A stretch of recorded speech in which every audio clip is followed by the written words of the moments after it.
warahmatullahi wabarakatuh. Perkenalkan, nama saya Vivi Purwandari. Saya mahasiswa Poltekkes Bakti Setia Indonesia Yogyakarta, prodi mahasiswa farmasi sore. Di sini saya akan mempresentasikan hasil penelitian saya. Tetapi sebelumnya saya mengucapkan terima kasih kepada dua dosen pembimbing saya. Terima kasih kepada Ibu Arta Woro Utami MSc-APT selaku dosen pembimbing pertama, dan terima kasih pula kepada Ibu Agustin Wijayanti MSc-APT selaku dosen pembimbing kedua. Tak lupa pula saya ucapkan terima kasih kepada Ibu Gita Mayasari MSc-APT selaku dosen penguji saya kali ini. Di sini saya akan mempresentasikan penelitian saya dengan judul Evaluasi Peresepan Obat Dispepsia pada Pasien Dewasa Rawat Jalan Rumah Sakit Aturan Al-Islami Yogyakarta pada periode bulan Januari 2018 sampai bulan Desember 2018. Yang melatar belakangi pada penelitian saya kali ini adalah dispepsia. Dispepsia adalah suatu kumpulan gejala atau sindrom yang berhubungan dengan pencernaan yang tidak baik, seperti keluhan mual, muntah, kembung, sebah, sendawa, ataupun nyeri ulu hati atau perut tidak nyaman. Padahal dispepsia tersebut tidak seringan apa yang dipikirkan kebanyakan orang, yang hanya disebabkan oleh stres dan nanti akan sembuh sendiri apabila kita mengelola stres tersebut. Pada kenyataan, dispepsia tersebut tetap membutuhkan pengobatan meskipun itu hanya dalam waktu singkat. Untuk data kesehatan menurut Kabupaten Sleman, dispepsia menduduki peringkat keempat dengan total kasus 34.499 kasus atau 4,01%. Sedangkan pada data Rumah Sakit Aturan, kejadian dispepsia menduduki pada posisi ketiga dengan kasus rawat jalan sebanyak 2.033 kasus dan pada rawat inap sebanyak 22 kasus. Untuk rumusan masalah pada penelitian saya kali ini adalah yang pertama, bagaimana penggunaan obat dispepsia pada pasien rawat jalan Rumah Sakit Aturan Al-Islami yang berdasarkan lama pemberian, jenis obat, golongan obat, frekuensi pemberian obat, lama dan cara pemberian obat. Sedangkan yang kedua adalah apakah peresepan obat dispepsia pada pasien dewasa Rumah Sakit Aturan Al-Islami telah memenuhi kriteria 6 tepat, dan pada penelitian saya 6 tepat tersebut adalah tepat dosis, tepat indikasi, tepat pasien, tepat obat, tepat waktu, serta tepat cara dan lama pemberian. Untuk tujuan penelitian saya di sini adalah untuk tujuan umumnya mengetahui pola peresepan obat dispepsia pada pasien dewasa Rumah Sakit Aturan Al-Islami, dan pada tujuan khususnya yaitu adalah karakteristik golongan obat, kemudian kombinasi obat yang digunakan itu apa saja, dosis obat, cara pemberian, frekuensi, serta lama pemberian. Untuk peresepan obat dispepsia tersebut apakah telah memenuhi tepat dosis, tepat obat, tepat indikasi, tepat cara dan lama pemberian, serta tepat waktu. Untuk manfaat penelitian pada kali ini adalah dilihat dari segi ilmu pengetahuan adalah sebagai tambahan informasi serta pengetahuan mengenai peresepan obat dispepsia. Kemudian dilihat dari bidang rumah sakit, itu adalah sebagai bahan masukan dan pertimbangan dalam meningkatkan mutu pelayanan medis. Untuk dispepsia fungsional kali ini didefinisikan seperti yang sudah saya kemukakan di depan, yaitu adalah nyeri atau rasa tidak nyaman pada ulu hati yang kemungkinan besar disebabkan karena stres, juga bisa ada hormon ataupun penyakit penyerta. Akan tetapi keseringan pada penyakit yang diderita oleh pasien dispepsia fungsional adalah penyakit yang psikosomatis yang karena dengan keluhan yang tidak jelas. Untuk etiologi pada dispepsia fungsional kali ini adalah karena kemungkinan penggunaan NSAID, padahal pasien tersebut adalah mempunyai riwayat pada yang gangguan gastroenterologi, kemudian bakteri atau dengan adanya suspek pada Helicobacter pylori, lalu pola makan yang tidak sehat seperti konsumsi alkohol, kopi, kemudian makanan pedas serta makanan asin yang terlalu berlebihan, serta adanya penyakit penyerta seperti penyakit sistemik maupun penyakit dalam yang lebih spesifik. Untuk penata laksanaan dispepsia sendiri ada dua, yaitu adalah terapi farmakologi dan terapi non-farmakologi. Untuk terapi farmakologi sendiri ada beberapa golongan, diantaranya adalah antasida, kemudian TCAS, PPI, lalu reseptor antagonis H2, prokinetik, sitoprotektif, serta adanya kemungkinan eradiksi Helicobacter, kemudian menggunakan terapi antibiotik. Untuk tata laksana yang non-farmakologi, kita dapat mengubah pola hidup kita dengan lebih sehat, mengurangi penggunaan minum kopi serta alkohol, kemudian diet dengan makan makanan yang secukupnya dan tidak terlalu banyak atau tidak terlalu memberatkan untuk kondisi lambung sendiri, serta kita dapat memperbaikinya dengan psikoterapi. Untuk evaluasi rasionalitas sendiri ada 6, yaitu diantaranya adalah tepat pasien, tepat obat, tepat indikasi, tepat dosis, tepat waktu, serta tepat cara lama pemberian. Pada tepat pasien adalah pemilihan obat dengan sesuai kondisi pasien, kemudian untuk tepat pasien itu pemilihan obat sesuai dengan kondisi pasien. Untuk tepat obat adalah ketepatan obat dalam pemilihannya sesuai dengan didiagnosa penegakan dokter. Lalu untuk tepat dosis adalah dosis yang seharusnya atau seyogianya diberikan untuk pada terapi dispepsia fungsional. Kemudian tepat waktu adalah ketepatan dalam cara meminum obat sehingga pasien dapat mudah mengerti dan mudah ditaati oleh pasien saat minum obat. Lalu tepat indikasi adalah ketepatan penggunaan obat sesuai pengobatan yang ditegakkan pada diagnosa dokter.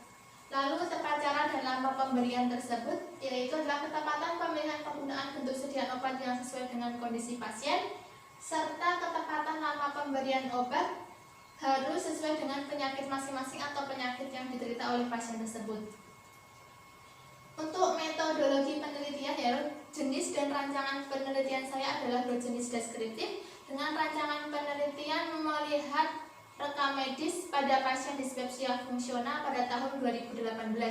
Untuk populasi yang saya dapat pada dispepsia fungsional tahun 2018 yaitu sebanyak 1.873 dengan sampel yang saya peroleh 314, serta waktu dan tempat yang saya gunakan. Waktu yang saya gunakan pada periode Januari 2018 sampai Desember 2018 bertempat di Rumah Sakit Atroth Al-Islami Yogyakarta.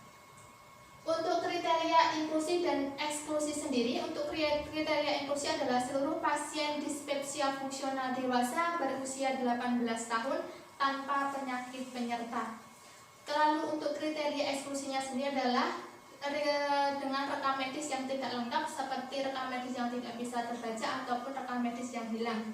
Untuk teknik pengambilan data yang saya gunakan dengan cara acak sederhana atau random sampling.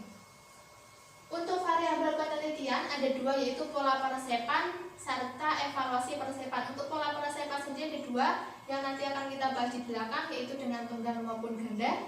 Lalu evaluasi peresepan itu terdiri dari 6 tepat, yaitu tepat dosis, tepat indikasi, tepat pasien, tepat waktu, tepat cara dan lama pemberian, serta tepat obat.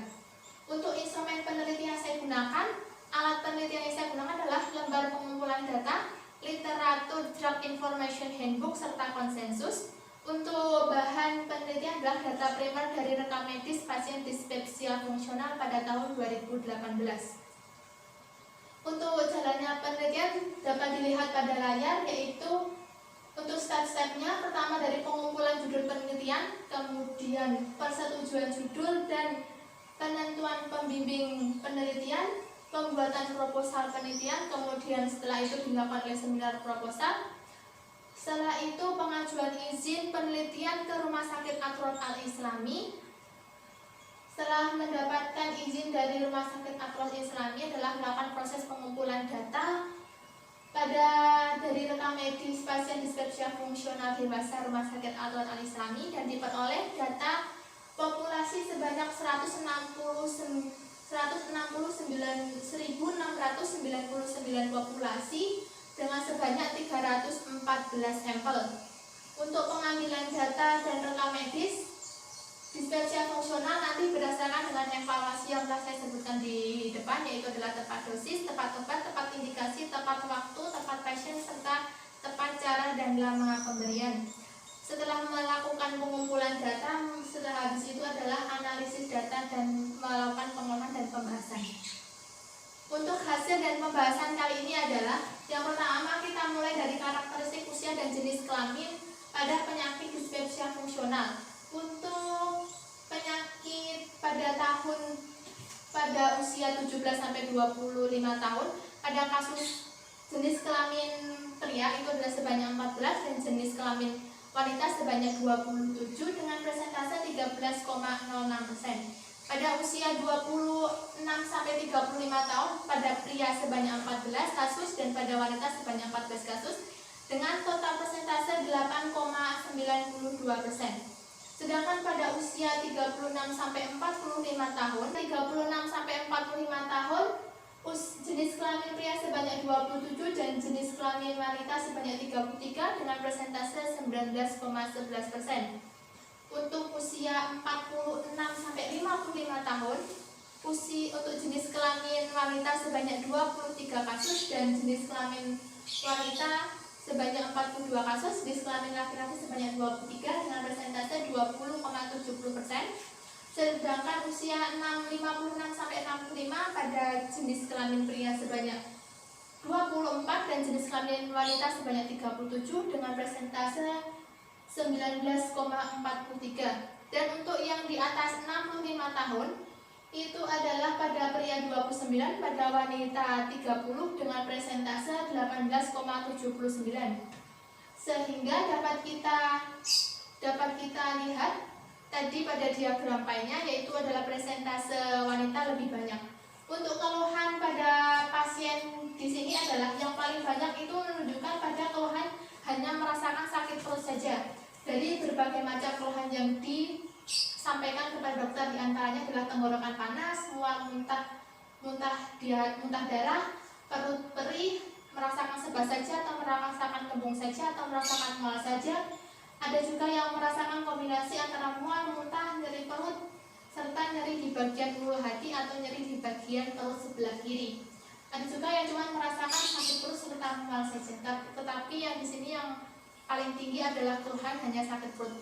Padahal untuk sakit perut sendiri adalah tidak terlalu jelas apakah itu sakit perut disebabkan oleh memang dispepsia fungsional atau bukan. Akan tetapi memang sudah disebutkan di awal pada dispepsia fungsional sendiri adalah keluhan dengan gejala atau sindrom yang psikosomatis. Untuk persiapan obat dispepsia fungsional di rumah sakit atau sendiri terdiri dari beberapa golongan, diantaranya yaitu adalah antagonis reseptor H2, PPI, kemudian sitoprotektif, prokinetik, lalu spasmolitik. Untuk yang paling tertinggi di sini adalah pada golongan PPI yaitu omeprazol kapsul sebanyak 27,8%, kemudian diikuti oleh spasmolitik yaitu sebanyak 114 atau 14,79%. Untuk penggunaan obat dispepsia fungsional secara tunggal dan kombinasi, di sini dapat dilihat pada layar. Untuk jenis obat atau terapi kombinasi yang paling banyak digunakan adalah terapi penggunaan PPI plus sitoprotektif yaitu sebanyak 32 kasus dengan persentase 10%. Lalu diikuti yang kedua itu PPI plus spasmolitik sebanyak 30 kasus dengan persentase 9%. Dan dokter sangat jarang meresepkan, hanya dosis untuk yang terapi tunggal yaitu untuk prokinetik sebanyak 1%. Untuk evaluasi rasionalitas sendiri, kita mulai dari evaluasi tepat pasien. Dapat dilihat pada layar bahwa di sini tepat pasien sudah menyatakan semuanya rasional atau 100% sudah tepat, karena di sini menunjukkan bahwa pada pasien tersebut tidak mengalami atau tidak mempunyai penyakit penyerta, sehingga di sini terapi obat yang digunakan adalah terapi yang memang dikhususkan untuk dispepsia fungsional. Untuk evaluasi tepat obat sendiri dapat dilihat, itu ada tepat obat tanpa antibiotik dan tepat obat dengan antibiotik. Untuk tepat obat dengan antibiotik itu adalah sebanyak dua kasus saja atau 0,64%. Di sini menggunakan antibiotik levofloxacin, di mana pasien tersebut adalah terdapat dari dokter mendiagnosa lebih ke menjurus pada gejala atau pemeriksaan fisiknya ke dispepsia organik atau ke bakteri Helicobacter pylori. Akan tetapi di sini masih menonjol untuk pada dispepsia fungsional, karena pada gejala tersebut pada pemeriksaan fisik masih menunjukkan pada dispepsia fungsional atau hanya karena psikosomatis. Hanya ini dari keluhan pasien saja yang lebih menjurus ke adanya bakteri Helicobacter pylori. Untuk yang tempat obat sendiri sebanyak 174 atau 55,41%. Yang tidak tepat itu cukup tinggi, yaitu 136 kasus, karena di sini penggunaan NSAID masih cukup banyak. Tetapi di sini ada juga yang tidak tepat dengan adanya penggunaan antibiotik, yaitu sebanyak 2 kasus.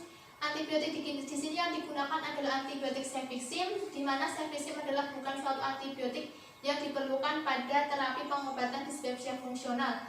Sedangkan untuk yang membutuhkan terapi antibiotik itu adalah adanya bakteri atau Helicobacter pylori, tetapi di sini tidak menunjukkan. Hanya saja dokter tersebut memang seringnya menggunakan antibiotik, atau mungkin karena di sini dokter tersebut menunjukkan pada pemeriksaan fisik lebih menjurus kepada bakteri, tapi kurang tepat pada pemberian obatnya.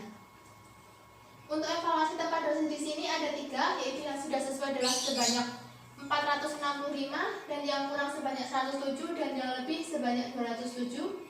Di sini yang cukup tinggi pada untuk dosis yang kurang, yaitu sebanyak 77%. Untuk evaluasi tepat waktu, di sini untuk tepat waktu dapat kita lihat untuk yang sudah tepat waktu sebanyak 461 kasus, dan untuk yang belum tepat waktu itu untuk yang kurang ada 105 kasus dan yang untuk lebih 212 kasus dengan total 317 kasus. Di sini untuk yang tepat waktu persentasenya adalah 59 dan yang belum tepat waktu 41%. Untuk yang belum tepat waktu di sini karena dokter meresepkan pada pemberian obatnya, seperti kita ambil saja contoh adalah omeprazol kapsul, pada di situ dengan ketentuan 1 kali sehari per 24 jam diminumkan, akan tetapi dokter meresepkan sebanyak 2 kali sehari 1 kapsul per 12 jam. Padahal di situ kalau apabila terlalu berlebihan dalam memberikan peresepan obat atau pada waktu minum obat terlalu banyak, akan disitu menimbulkan toksisitas yang berlebih yang akan ditimbun pada tubuh. Untuk evaluasi tepat indikasi ada 2, yang sudah tepat indikasi itu 312 kasus dan yang belum tepat indikasi itu ada 2 kasus. Untuk yang 2 kasus di sini adalah karena dokter meresepkan penggunaan antibiotik cefixim, di mana antibiotik cefixim ini adalah antibiotik yang dirasa belum dibutuhkan untuk pasien, sedangkan pasien tersebut hanya mengeluhkan sakit perut saja. Untuk evaluasi tepat cara dan nama pemberian, kita mulai dari bentuk sediaan. Kita dapat dilihat pada layar, yaitu untuk bentuk tablet sebanyak 312. Di sini adalah bentuk tablet yang paling banyak digunakan oleh dokter dalam peresepannya, atau sebanyak 39%. Yang kedua diikuti oleh bentuk kapsul sebanyak 251, dan yang ketiga adalah bentuk suspensi sebanyak 103, dan yang terakhir adalah bentuk injeksi sebanyak 132. Di sini tetap penggunaan injeksi berbarengan dengan parenteral.